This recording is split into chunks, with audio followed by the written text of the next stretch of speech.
Hello, everyone. So, we have to continue our next topic, quantitative and qualitative measures to control credit. So, our next topic is control of money supply. Meaning, yesterday only I have discussed what do you mean by money supply. Remembering now, or once again I have to repeat?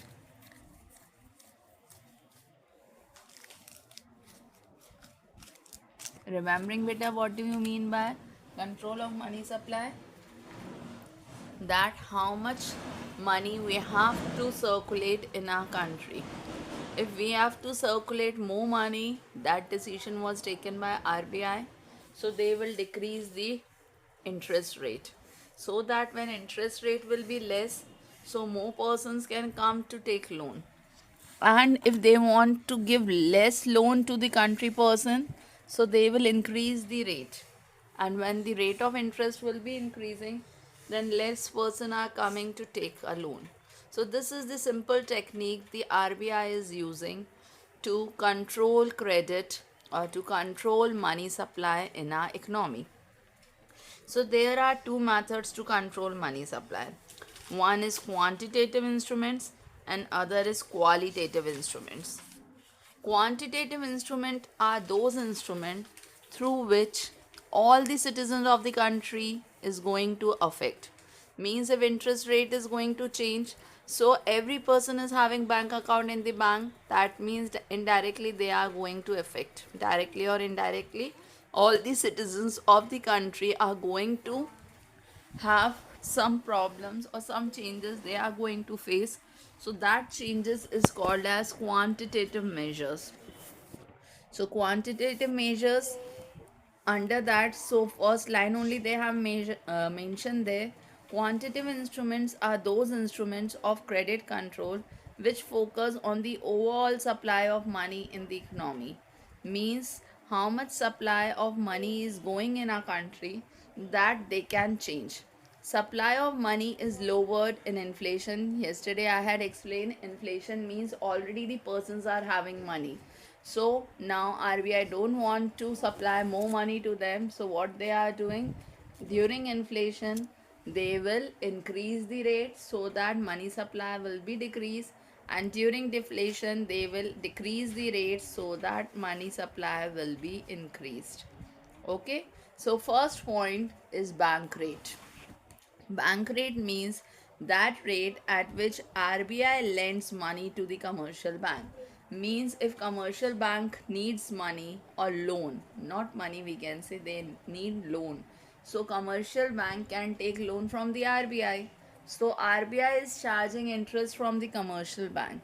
So the rate at which the RBI is lending loan to the commercial bank, that rate is called as bank rate. Meaning is clear? What do you mean by bank rate?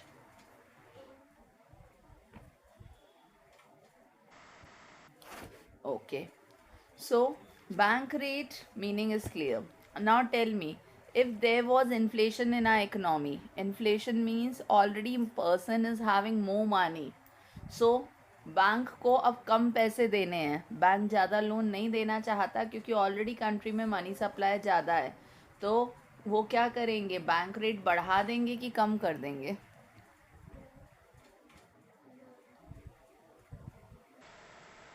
Increase कर देंगे. Because जब RBI commercial bank के ऊपर rate of interest बढ़ाएगा, तो commercial bank automatically citizens के ऊपर भी रेट ऑफ इंटरेस्ट बढ़ा देगा. तो जब रेट ऑफ इंटरेस्ट बढ़ेगा, दैट मीन्स कम लोग लोन लेंगे. सो इन्फ्लेशन के टाइम पे रेट ऑफ इंटरेस्ट क्या हो जाता है, इंक्रीज हो जाता है. तो हम कम लोन देते हैं, और डिफ्लेशन के टाइम पे रेट ऑफ इंटरेस्ट क्या हो जाता है, डिक्रीज हो जाता है. तो हम ज़्यादा लोन देते हैं. आया समझ में ये? Next page they have given one flow chart. So that flow chart I am explaining.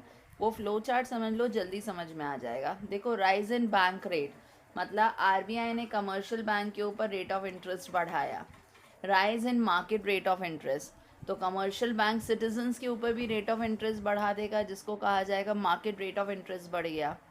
Rise in cost of capital, तो खर्चे बढ़ जाएंगे. फॉल इन डिमांड, जब खर्चे बढ़ जाएंगे तो डिमांड ऑटोमेटिकली कम हो जाएगी। Fall in supply of money, तो लोगों के पास पैसे कम पहुंचेंगे। एंड इन्फ्लेशन इज़ कंट्रोल, तो जो प्रॉब्लम थी हमारी कंट्री में इन्फ्लेशन, उस प्रॉब्लम को हमने क्या कर लिया, कंट्रोल कर लिया।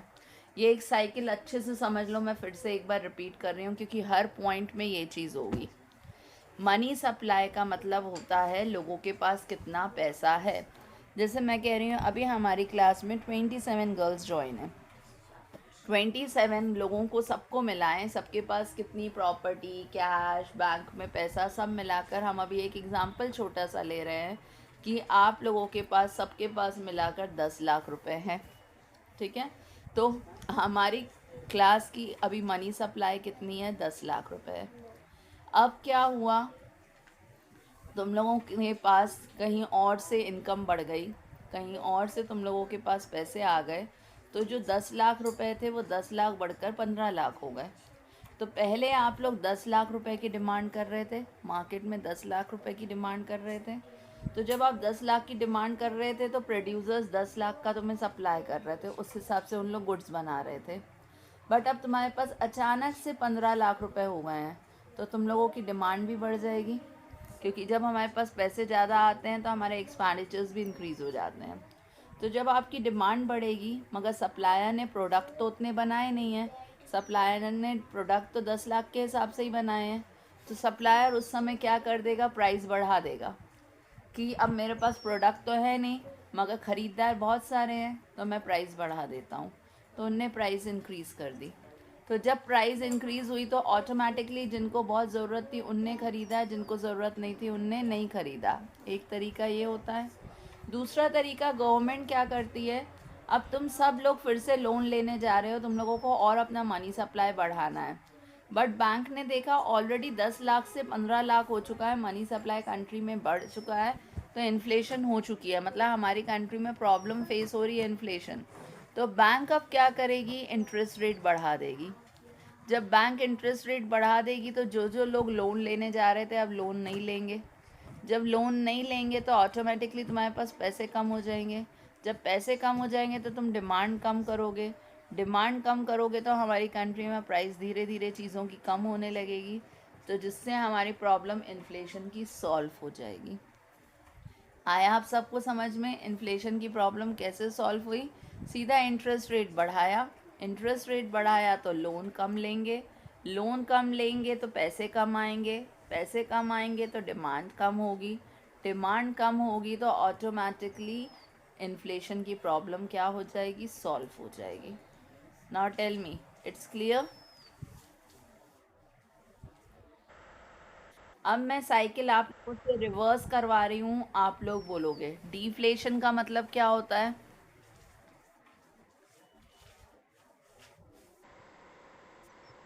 यस, रेट ऑफ इंटरेस्ट कम है। पहले डिफ्लेशन का मतलब क्या होता है, money supply is less.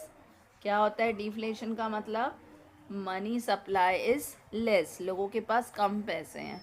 That means अब गवर्नमेंट को मनी सप्लाई इंक्रीज करनी है, तो मनी सप्लाई इंक्रीज करने के लिए सबसे पहले वो रेट ऑफ इंटरेस्ट को क्या करेगी, कम करेगी कि इंक्रीज करेगी?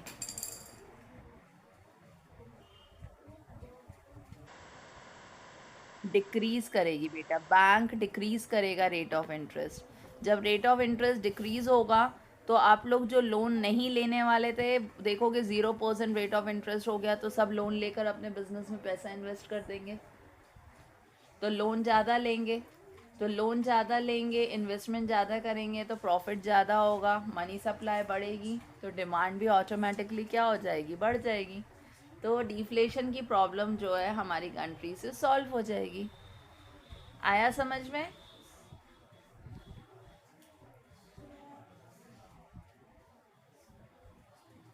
इट्स क्लियर नाउ ना? Now second point is open market operation. What do you mean by open market operation? If we are translating in Hindi means खुला बाजार, जहाँ पे गवर्नमेंट डायरेक्टली अपनी असेट्स या आरबीआई डायरेक्टली अपनी properties, अपने asset किसको बेच सकते हैं, पब्लिक को। मतलब डायरेक्टली आमने सामने होंगे गवर्नमेंट, बैंक और पब्लिक, तो उन लोग परचेज और सेल कर सकते हैं गवर्नमेंट की। तो मुझे एक सिंपल सा तरीका बताना, अगर हमारी कंट्री में मनी सप्लाई ज़्यादा है, मतलब लोगों के पास पैसे ज़्यादा है, तो गवर्नमेंट अपना सामान बेचेगी कि उनका सामान खरीदेगी?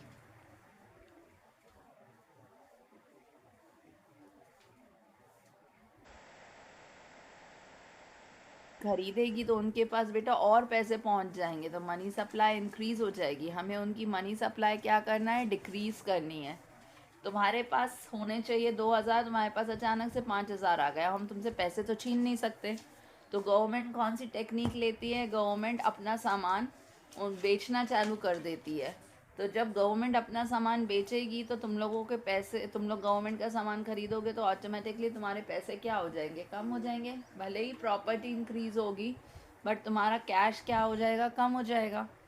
तो ओपन मार्केट ऑपरेशन क्या है, जहाँ गवर्नमेंट अपने असेट्स, लाइबिलिटी, शेयर्स वगैरह बेचती है पब्लिक को। तो जब इन्फ्लेशन होती है तो गवर्नमेंट अपनी चीज़ें बेचती है, ताकि आपका पैसा गवर्नमेंट के पास चला गया, ऑटोमेटिकली मनी सप्लाई क्या हो गई, कैश फॉर्म की डिक्रीज़ हो गई, तो आप कम डिमांड करोगे। और अगर इन डिफ्लेशन होगा, डिफ्लेशन मीन्स आप लोगों के पास पैसे नहीं हैं, तो आप लोगों के पास पैसे नहीं है तो गवर्नमेंट आप लोगों से प्रॉपर्टी खरीदेगी। तो जब गवर्नमेंट आप लोगों से प्रॉपर्टी खरीदेगी तो आप लोगों के पास पैसे आ जाएंगे, जिससे डिमांड मार्केट में इंक्रीज हो जाएगी। तो ओपन मार्केट ऑपरेशन, डिफ्लेशन में गवर्नमेंट परचेज करती है पब्लिक की चीज़ें, इन्फ्लेशन में गवर्नमेंट अपनी चीज़ें बेचती है। आया समझ में ये पॉइंट कि नहीं आया? Clear? Okay. So now second is rapport rate. Rapport rate का मतलब क्या होता है? अभी हमने बैंक रेट पढ़ा था, बैंक रेट का मतलब क्या था?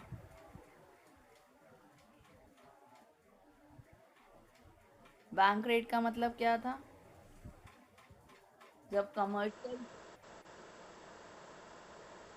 yes, when RBI lends loan to the commercial bank, that is called bank rate. Now repo rate means RBI offers, वही है, RBI लोन lend कर रही है बैंक, कमर्शियल बैंक को लोन, मगर शॉर्ट टर्म पीरियड के लिए, मतलब थोड़े टाइम पीरियड के लिए। और उधर बैंक रेट में क्या था, लॉन्ग टर्म पीरियड के लिए लोन दे रही थी, मतलब 5 साल, 4 साल, 15 साल के लिए लोन देती हैं, तो वो कहलाता है बैंक रेट। और जब साल भर के अंदर 6 महीने, 5 महीने शॉर्ट पीरियड के लिए लोन देती है, तो उस समय जो रेट फिक्स होता है उसको कहा जाता है रैपो रेट। तो रैपो रेट का मतलब भी वही है, RBI कमर्शियल बैंक को लोन दे रही है मगर शॉर्ट पीरियड के लिए, तो उसको कहा जाता है रैपो रेट। इसलिए कहा है rate at which RBI offers short period loan to the commercial bank by buying the government securities in the open market, ताकि गवर्नमेंट की सिक्योरिटीज़ ओपन मार्केट से ख़रीद लेती है, तो फिर उनको रीपर्चेज करती है, सेल करती है। तो ये एग्रीमेंट क्या कहलाता है, आपका रैपो रेट। ये सेम बैंक रेट के जैसे वर्कआउट करेगा। अब मैं आप लोगों से पूछ रही हूँ, आप बताओ, रैपो रेट बढ़ा तो क्या होगा, कमर्शियल बैंक सिटीजन्स के ऊपर रेट बढ़ाएंगी कि कम कर देंगी रेट ऑफ इंटरेस्ट?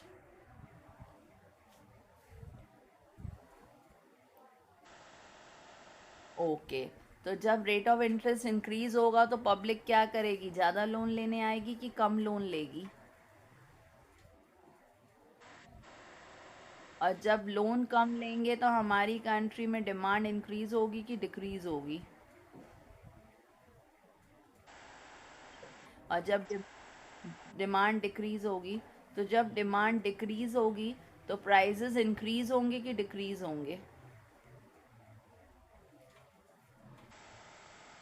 जब बेटा डिक्रीज, और जब हमारी प्राइस डिक्रीज हो गई, दैट मीन्स इन्फ्लेशन क्या हो गई, कंट्रोल हो गई, महंगाई कंट्रोल हो गई, धीरे धीरे प्राइस कम हो गए। तो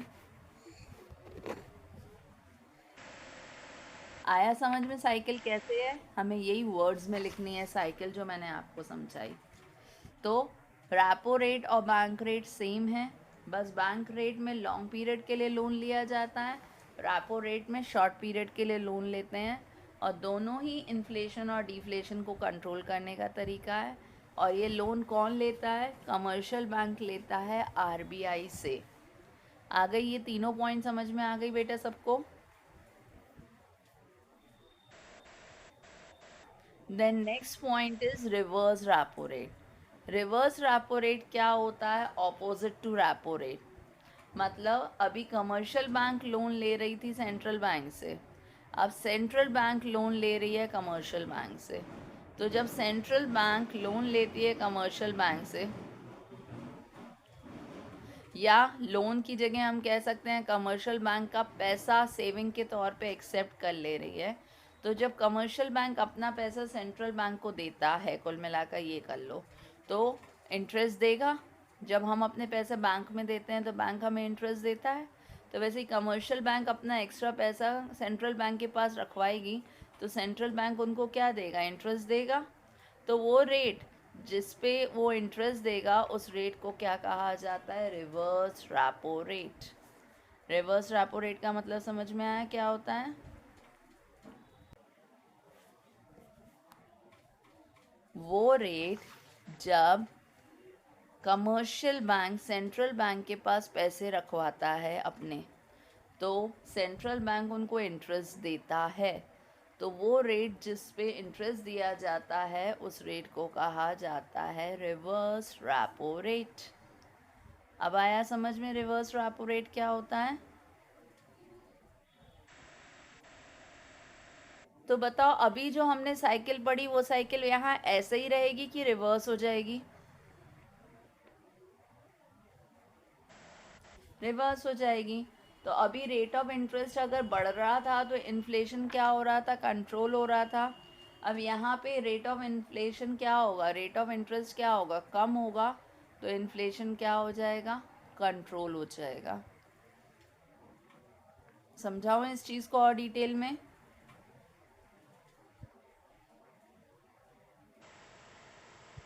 देखो, जैसे मैं बैंक हूँ, ऋषिका के पास 1 लाख रुपए आए हैं। ये कमर्शियल बैंक है और मैं सेंट्रल बैंक हूँ। ऋषिका के बैंक में 1 लाख रुपए आए हैं। ऋषिका 1 लाख में से 80,000 रुपये आरबीआई के पास रखवा दे रही है।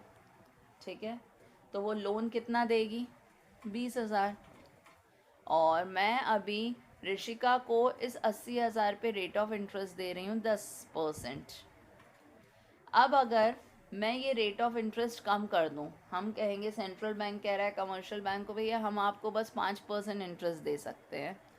तो जब हम रेट ऑफ इंटरेस्ट कम करेंगे तो ऋषिका क्या करेगी? हमारे यहाँ अभी भी 80,000 ही जमा करेगी कि पैसे कम रखेगी? फिर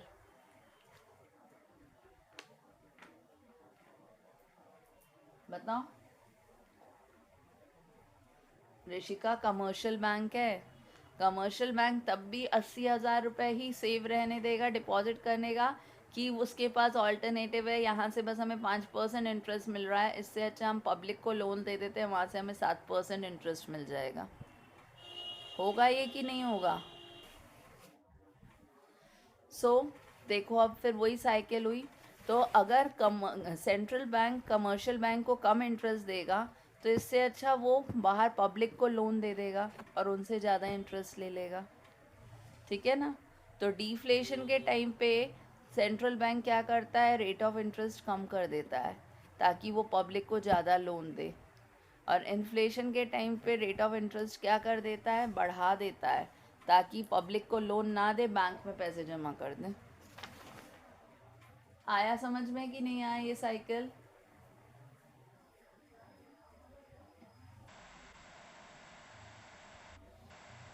then next point is cash reserve ratio. Cash reserve ratio का मीनिंग कल मैंने समझाया था। Anybody is remembering what do you mean by cash reserve ratio?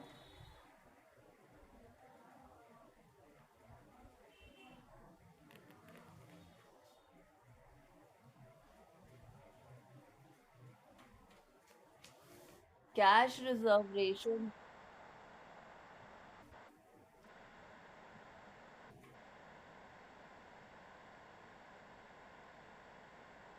नहीं, कमर्शियल बैंक के पास जितना टोटल डिपॉजिट आता है उसका कुछ परसेंट वो आरबीआई के पास रिजर्व के तौर पे रख देते हैं। उस रिजर्व को कहा जाता है कैश रिजर्व रेशो। ठीक है। Total deposit watch the commercial bank is having, out of that some percentage of reserve is kept to the central bank by the commercial bank, so that rate is called as, that amount is called as cash reserve ratio। आया आप समझ में?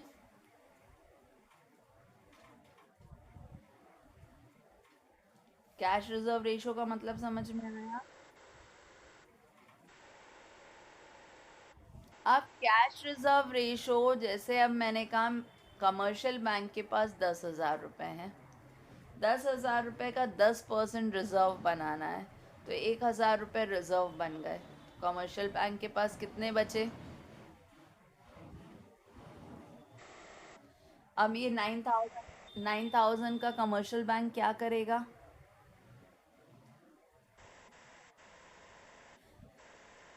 Yes, loan देगा। किसको देगा?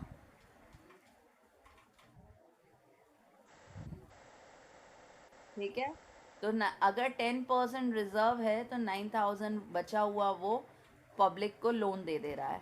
अब अगर country में इन्फ्लेशन है, इन्फ्लेशन मीन्स ऑलरेडी लोगों के पास पैसा है, तो अब कमर्शियल बैंक को कम लोन देना है, 9,000 की जगह बस उसको 5,000 लोन देना है, क्योंकि ऑलरेडी लोगों के पास पैसा है। तो कमर्शियल बैंक क्या करेगा? अपना रिजर्व रेट बढ़ा देगा। अभी जो उसने 10% रखा था अब 40% कर देगा, 50% कर देगा। तो अपने टोटल डिपॉजिट का 40%, मतलब 10,000 का 40%, 4,000 अब उसने रिजर्व के तौर पे रख दिए। अब उसके पास बचे कितने? बस 6,000। तो वो लोन कितने का देगा? अब 6,000। तो इस तरीके से प्रोसेस होती है। अगर कंट्री में इन्फ्लेशन होता है तो बैंक को कम लोन देना है, और कम लोन देना है तो वो आरबीआई के पास ज़्यादा जमा कर देती है। और अगर बैंक ये डिफ्लेशन है तो उनको ज़्यादा लोन देना है, ज़्यादा लोन देना है तो वो रिज़र्व क्या कर देती है? कम कर देती है। आई चीज़ समझ में अभी अच्छे से कि नहीं आई? अब नेक्स्ट आप ही लोग बताओगे, मैं बस मीनिंग समझा रही हूँ। एस एल आर होता है statutory liquidity ratio. Statutory liquidity ratio का मतलब होता है टोटल लिक्विड असेट जितने भी कमर्शियल बैंक के पास हैं, उस लिक्विड असेट का कुछ परसेंट रिजर्व कमर्शियल बैंक अपने पास बना कर रख लेती है। तो उस चीज़ को कहा जाता है statutory liquidity ratio. It's clear? Statutory liquidity ratio का मतलब क्या होता है बेटा? ओके बेटा, so once again listen. Statutory liquidity ratio means commercial bank के पास जितने भी लिक्विड असेट्स होते हैं, अब वो अपने लिक्विड असेट्स का रिजर्व बनाता है। अभी वो क्या कर रहा था? अपने टोटल असेट्स का रिजर्व बना के कमर्शियल बैंक, सेंट्रल बैंक के पास जमा कर रहा था। अब अपने लिक्विड असेट्स का रिजर्व बना के वो खुद अपने पास हटा के रख लेगा। तो उस रेट को कहा जाता है statutory liquidity ratio, same as SLR in short form. Statutory liquidity ratio का मतलब समझ में आया? when when commercial bank keep reserve of their total liquid asset with themselves, commercial bank अपने टोटल लिक्विड असेट का रिजर्व अपने पास ही रखेगा। तो जैसे अब हम कह रहे हैं उसके पास लिक्विड असेट क्या क्या होते हैं? लिक्विड असेट के तौर पे उसके पास होता है कैश, उसके पास होता है गोल्ड, और उसके पास होते हैं सिक्योरिटी पेपर्स, जिसको कहते हैं अनएनकम्बर्ड अप्रूव्ड सिक्योरिटीज़। तो ये तीनों चीज़ों को प्लस करके कहा जाता है उसके ये लिक्विड असेट्स है। तो लिक्विड असेट्स मान लो उसके पास 1,000 है, तो 1,000 का 10%, 100 रुपये उसने रिज़र्व खुद अपने पास अलग कर लिया। अब बाकी बचे 900 रुपये वो पब्लिक को लोन के तौर पे देगा। उस चीज़ को कहा जाता है SLR, statutory liquidity ratio. Clear now what is SLR? It is also working same as CRR. If SLR rate will increase, then they will give less loan, and if SLR rate will decrease, then they will give more loan. ठीक है ना? अगर आप reserve ज़्यादा बनाओगे तो loan कम दोगे, अगर रिजर्व कम बनाओगे तो लोन ज़्यादा दोगे. So these are the 6 measures which government is taking or RBI is taking to control inflation and deflation problem in our country, and these methods are affecting every citizens of the country, which is called as quantitative instrument of credit control. Tell me, this much is clear now?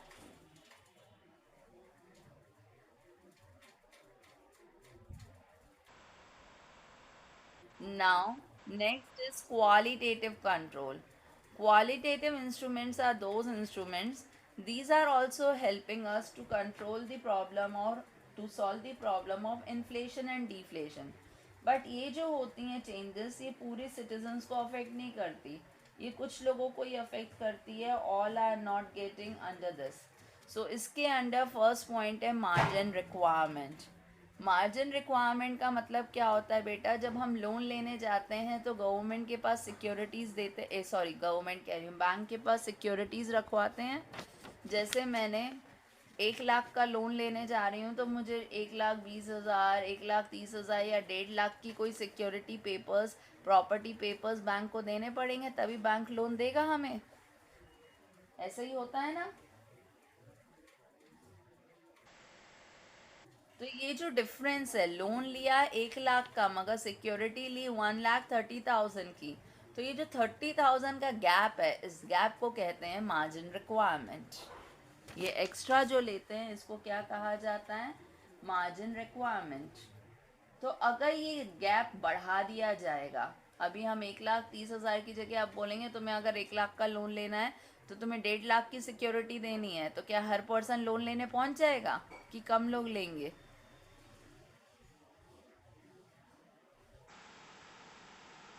तो जब कम लोग loan लेंगे तो कौन सी problem solve होगी? Inflation की कि deflation की? Good, very good, that means समझ में आ गया.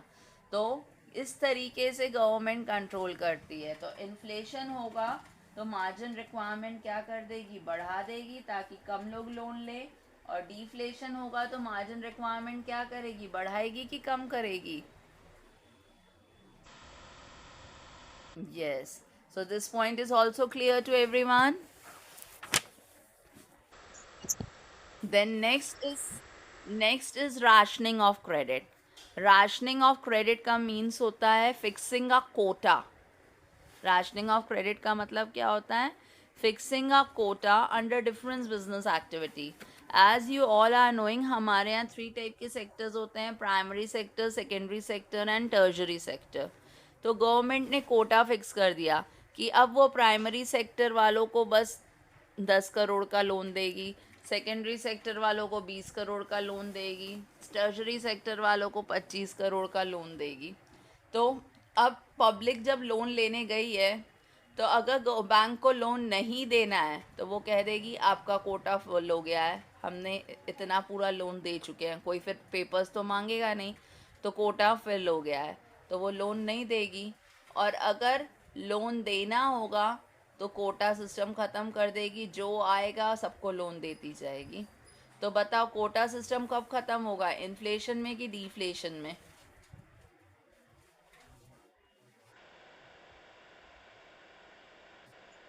नहीं, डिफ्लेशन. डिफ्लेशन मतलब मनी नहीं है, तब कोटा ख़त्म कर देगी, जो भी आएगा सबको लोन देती जाएगी. इन्फ्लेशन होगा तो कोटा फिक्स कर देगी, नहीं भैया आपका कोटा फुलफिल हो गया, अब आपको लोन नहीं मिलेगा. तो that is called rationing of credit. आई बात समझ में क्या होता है कोटा सिस्टम? अगर लोन देना है तो कोटा सिस्टम एंड, और अगर लोन नहीं देना तो कोटा सिस्टम स्टार्ट. तो इन्फ्लेशन में कोटा सिस्टम स्टार्ट हो जाता है, डिफ्लेशन में कोटा सिस्टम एंड हो जाता है. Then last point is moral suasion. Moral suasion का मतलब क्या होता है? मॉरली मतलब पहले इमोशनली, जैसे तुम्हारी फ्रेंड्स एग्ज़ाम के टाइम पे प्यार से तुम्हें कहेंगी यार ऐसा हो गया था, हम नहीं पढ़ पाए, प्लीज़ हमें थोड़ी सी चीटिंग करा देना, तो वो तू मेरी बेस्ट फ्रेंड है ऐसा, तो वो तुम्हें मॉरली कर रही है। और अगर मॉरली तुम नहीं माने तो सीधे तुम्हें धमकी देगी, अगर तुमने चीटिंग नहीं करवाई तो हम तुम्हारी ये वाली बात तुम्हारे मम्मी पापा को बता देंगे। तो सीधे तुम्हें क्या मिल गई? धमकी, प्रेशर दिया, थ्रेटनिंग दी। तो या तो morally central bank commercial bank से काम करवाती है कि तुम हमारे फ्रेंड हो, हम तुम्हें ज़्यादा परमिशंस देते हैं, तो कमर्शियल बैंक चुपचाप काम कर लेता है। और जब कमर्शियल बैंक मना कर देगा तो सेंट्रल बैंक सीधे धमकी देगा उसको, अगर तुमने नहीं किया तो तुम्हारा लाइसेंस कैंसिल कर देंगे, नेक्स्ट टाइम तुम्हें ऑर्डर्स नहीं लेने देंगे। तो वो उनने धमकी से, प्रेशर से काम करवाया, तो उस चीज़ को कहा जाता है मॉरल सुएशन। आया समझ में मॉरल सुएशन का मतलब क्या होता है? तो मॉरल सुएशन तो मॉरल सुएशन से सेंट्रल बैंक कमर्शियल बैंक से कुछ भी करवा सकती है। अगर रेट कम करवाना है तो प्यार से कहेगी बस तुम्हारे बैंक को रेट कम करना है और किसी बैंक को रेट कम नहीं करना, क्योंकि मैंने आपको बताया ये क्वालिटेटिव मेजर है। क्वालिटेटिव मीन्स जहाँ सब पर्सन अफेक्ट नहीं होते, कुछ ही लोग अफेक्ट होते हैं। तो अगर बस कुछ ही बैंकों के रेट चेंज करने हैं, सारे बैंकों के रेट चेंज नहीं करने हैं, तो वो कौन सा मेथड अप्लाई करेगी? Moral suasion. प्यार से मान गए तो ठीक, नहीं मान रहे तो सीधे धमकी से काम करवाएगी आपसे, क्योंकि कई लोग कहेंगे हमारा ही बैंक क्यों रेट कम करे, बाकी बैंकों के भी रेट कम कराओ, तो सीधे तुम्हें धमकी दी जाएगी, नहीं माने तो तुम्हारा लाइसेंस कैंसिल कर रहे हैं, तो तब तो मानोगे ही मानोगे। तो उस चीज़ को कहा जाता है मॉरल सुएशन। तो मॉरल सुएशन से भी सेंट्रल बैंक कमर्शियल बैंक से काम करवा लेती है, जिससे इन्फ्लेशन और डिफ्लेशन की प्रॉब्लम सॉल्व हो जाती हैं। आ गया समझ में कैसे कंट्रोल ऑफ क्रेडिट होता है, मतलब कैसे कंट्री में मनी सप्लाई बढ़ता है और कैसे कंट्री में मनी सप्लाई कम होता है?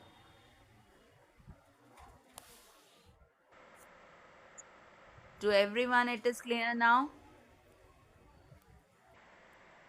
Nobody is having any confusion in any of the point now? So we are ending our chapter here itself. हमारा ये चैप्टर भी ख़त्म। Keep studying.